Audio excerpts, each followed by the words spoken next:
Welcome to another Hearts of Iron 4 Abridged commentary, where after my previous campaign as Belgium went so well, I decided to up the stakes and move on over to Belgium's miniature neighbour, Luxembourg. Luxembourg are actually advertised as one of the interesting factions to play on the front screen of this mod, so clearly someone intends for you to be able to survive as Luxembourg.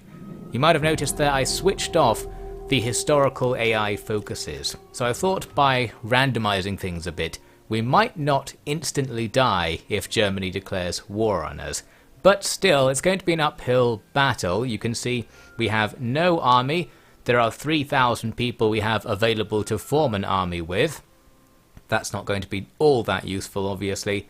So our main focus is going to be trying to mobilize our population and getting more population.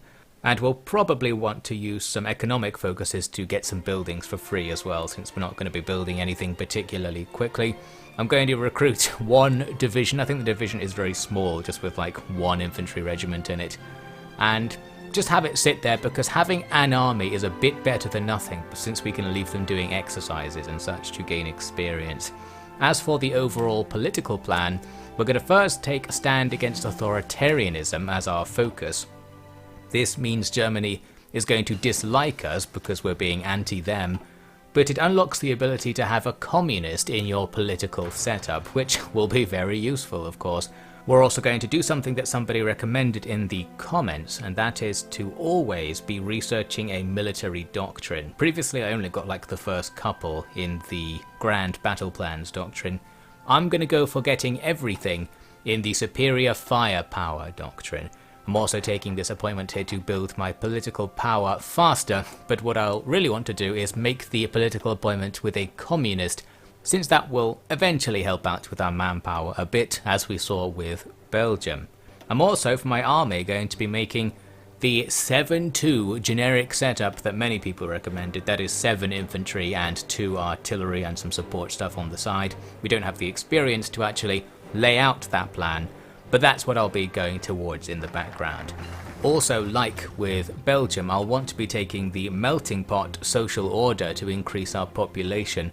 I've also taken here a focus political safe haven, so basically we don't have many people, but we can draw in as many immigrants and refugees as we can, and then later enable peacetime conscription in order to build an army. So that's the plan, to actually have something before Germany shows up. The war kind of started earlier than expected, because with our non-historical mode now, it appears that Denmark has gone fascist and has ended up at war with the United Kingdom in 1937, so a bit of war in Europe's already kicking off, and the question is now, who is going to join this and will it escalate, etc. So we'll sit on the sidelines and wait. We need to delay things as much as possible, really, so I'm just going to sit around and try to be nice to Hitler. I've got improved relations already going with him, I think, so we're trying to get Germany to like us as much as possible, hoping that with non-historical focuses they won't just automatically kill us. We might be able to convince them to not do it. Also, you can see that right now our population is majority communist, so I'm going to hold a referendum on being a communist government. Just like with Belgium, this all goes very smoothly and it's fine. So pop, we are now communist, this will come in useful, and we are not messing around. We have got Karl Marx as our leader. The age of Karl Marx is over. Karl Marx will now rise as the leader of the true socialism in a single state nation of Luxembourg. Obviously the advantage of this is that now we can go into things like war economy and conscription earlier than usual, which may allow us to have some troops. Once we have 4 divisions on our front line, that's the maximum amount we can defend with at once anyway, so that's kind of the target. And as mentioned, we're going to be as nice to Hitler as possible. Hopefully he won't notice we've gone communist, and also there are quite a few communists in Germany. We can help out with that by spreading communist sympathies. So there's a minor chance this will actually lead to them not being fascist anymore, or at the very least I figured maybe this will cause them to support our faction, our political faction, a bit more, because many of the people in Germany are in that faction. I'm pretty sure the game doesn't actually work like that, but it was a nice idea. Now that we're communist, it also unlocked a couple of extra focuses we can take, including radicalizing unions, which improves our economy in a few ways, and then we can move on to do some more military preparations and such. So really, it's just a matter of waiting now. We've made our preparations. We just have to see how many people we're going to end up getting with all of the possible measures taken and how much of an army we'll end up with as a result. As time goes by, we get a bit of a cheeky move from France. It said someone's justifying a war against me. I was like, oh, this is just Germany getting ready for it.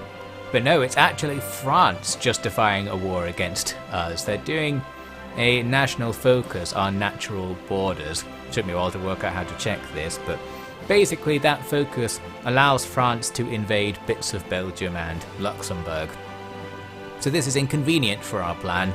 I had hoped the historical or not historical focuses might mean that Germany will leave us alone a bit more. Maybe they are, but now France is on our case.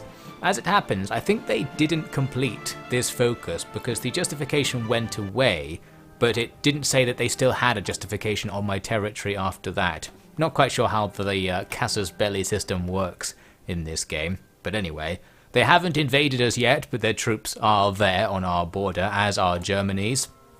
So now we're sitting around. This was a landmark moment where we hit the legendary 3rd Division now being trained. Soon we'll be at 3/4 capacity, so we're gradually building that manpower up. The war with Denmark and the United Kingdom didn't really go anywhere as far as I can tell. They just stopped fighting at some point. However, Denmark has now joined the Axis, so Germany's got another ally up here to play with. That will mean they can potentially focus a bit more on us, so that's an issue really. They are now doing a normal invasion of Czechoslovakia, so Czechoslovakia's in the Allies, but they're almost certainly going to lose. I think they can take over Czechoslovakia using focuses or something normally. They're just killing them this time. Well, I guess that's a bit different, but materially not too much of a difference for us. Italy's also doing quite well. Looks like they've taken a decent portion of Greece down there. So, wasn't happy with how much the Axis are actually doing okay so far. But then we get this message, and this is potentially very important. The USSR has guaranteed our independence. So that means if Germany wants to attack us, they also have to be at war with the USSR at the same time. And that might mess up any plans they have for doing the old Poland sharing technique. This may or may not dissuade the enemy from attacking us, and even if they still attack us, it still could come in useful because they may be distracted while attacking us, giving us a bit less of a hard time. You can see me here trying to influence Belgium to become communist. They've got a bit of a communist party going already, and I'm still doing the same thing with Germany. But what I think's going on here is once the dissident factions get big enough, the AI will just switch over to doing something to suppress them, like a national focus or a tech or something. So while we managed to get big communist parties in both Germany and Belgium, nothing seems to come of that. I think you can stage a coup or something if they get big enough, but they didn't get much bigger than they are at the moment actually. We'll check back in with that later on. I didn't really monitor it all that closely, I just looked from time to time. The USSR is invading Lithuania. That's helpful for us because it gets them a little bit closer to us, so maybe they'll help us out or something. And yes, you can see Italy's done very well here. They've got quite a bit of Greece and are beginning to just take over the Balkans in general, as are other Axis factions. Broadly speaking, not being in historical mode has so far actually made things look a bit worse for us. I was hoping they would sort of RNG their way into being a bit better for us. And it gets worse again because some stuff's going on up in Scandinavia, and now there's a fascist version of Norway, and they're probably going to help Germany out as well. So some potential distractions for Germany are going away. However, then again, they could have attacked us already by now at this point in the timeline, so their preparations against us have been delayed at least, because they didn't go for the whole around Maginot focus, yet at least. So we creep closer to reaching our prepared defense status of 4 divisions. Jumping now to a while later actually, it's 1941 and still not much is going on in our part of the map. We have prepared the max level fortifications and the max level anti-aircraft guns in our one little region, and we've got 4 divisions, so we're about as ready as we can be. Having more divisions could also help, but they help less than the original 4. we are ready to get invaded, but it's not happening yet. However, there is evidence that World War II might be about to kick off, because the Molotov-Ribbentrop Pact is going on, so there's some plan to get rid of Poland in the near future. And then Germany might be thinking about coming in our direction rather than ploughing on into the USSR. Well, even if they come straight at us, they still have to do something about the USSR at this stage, thanks to that guarantee. Here's an annoying twist though.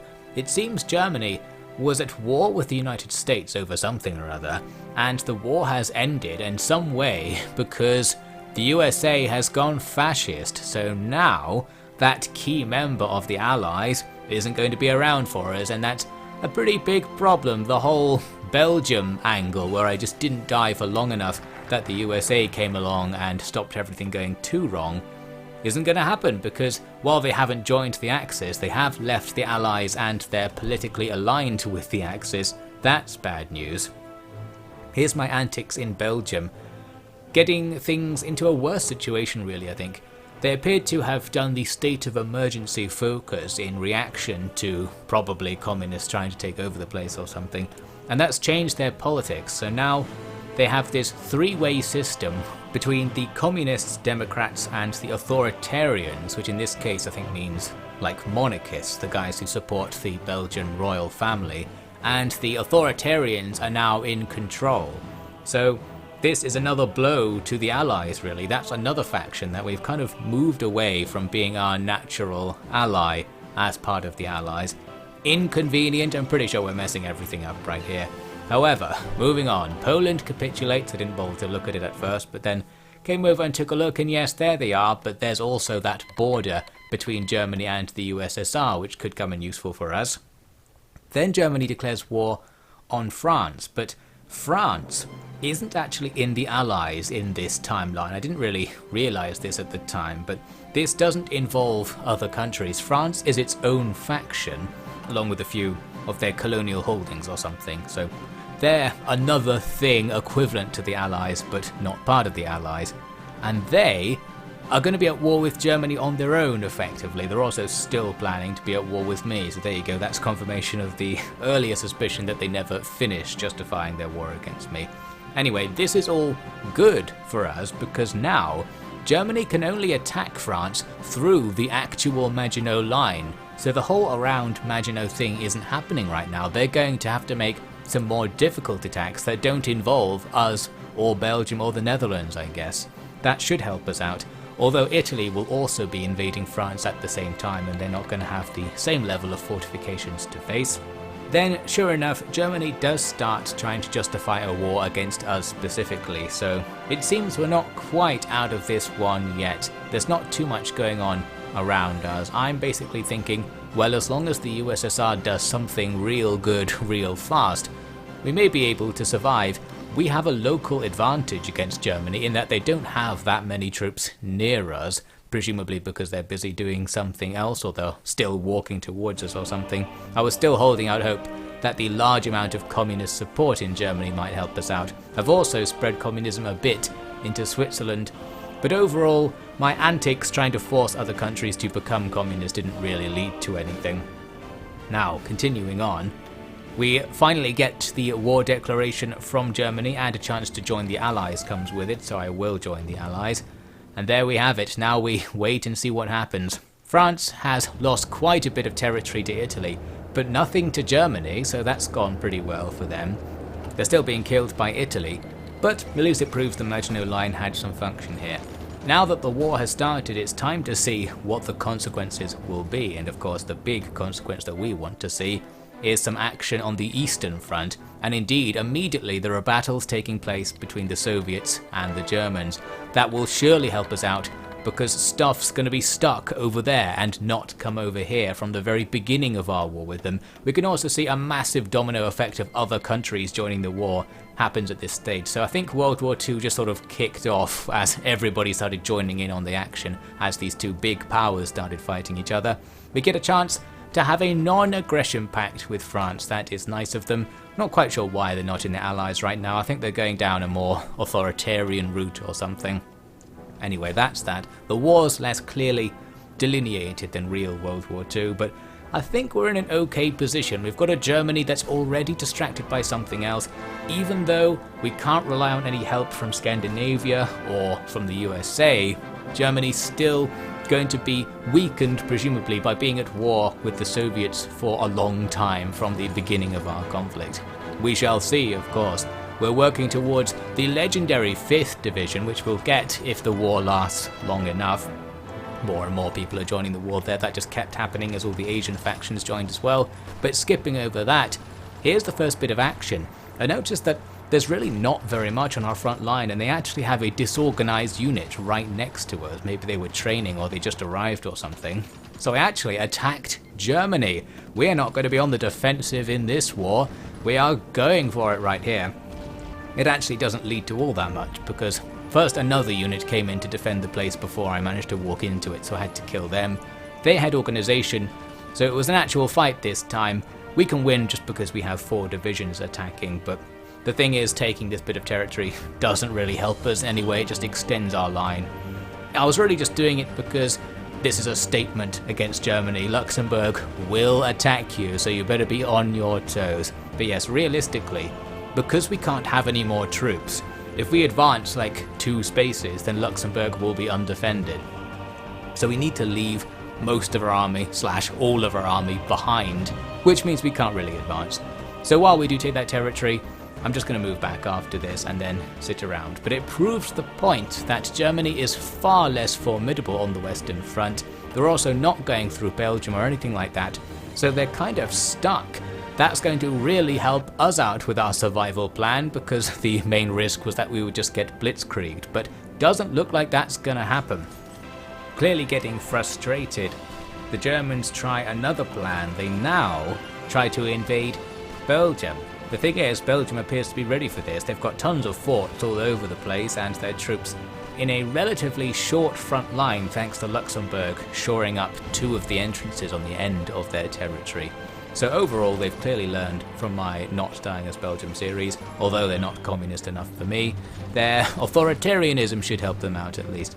So yes, Germany makes loads of attacks against Belgium going forwards, but they don't appear to be winning any of those battles, and they eventually stop. So that's that. The front line holds again. I'll take credit for this, because not only am I defending their flank, but my relationship to the USSR will surely be behind the diminishing strength of Germany's attacks in the early war. So this is the opposite of my prior claims that when Belgium dies it's always somebody else's fault. This time, when Belgium survives, it's all my credit, to my credit. We've done it. Now please become communist if you don't mind. Karl Marx is your true saviour. So yes, that's going to be an all quiet on the Western Front situation, as neither side really has the strength to do anything.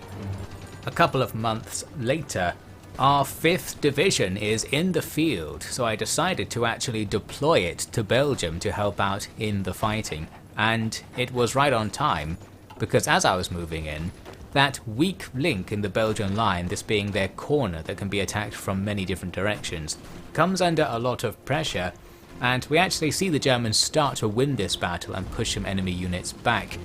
We're going to arrive at just the moment to shore up the Belgian defences and once again claim glorious credit for all victories in the war as a result. So that's good. I guess the issue though is that by actually fighting, we're putting ourselves in a difficult spot because we can't get our troops back very easily, so we need to not lose any troops ideally. We don't want to do anything too rash, and rushing into a fight where we're going to be battling without entrenchments is an example of something that's a bit rash to do. Here's me checking out the general situation. So Sweden has been split and a lot of it is controlled by the Reich. Also, the Reich appears to be gradually pushing forwards against the Soviets. The Soviets are also at war with Yugoslavia next door. So I'm guessing they're not quite ready for all that. But of course it's still majorly distracting Germany from this front where they're not really making any progress whatsoever. Looks like we successfully held that little corner. More and more attacks kept coming in, but now we've also got plenty of reinforcements, as you can see, because the various British Empire sub-nations have all shown up to help, in particular Canada and the Raj. So there are plenty of troops around here and they keep showing up more and more.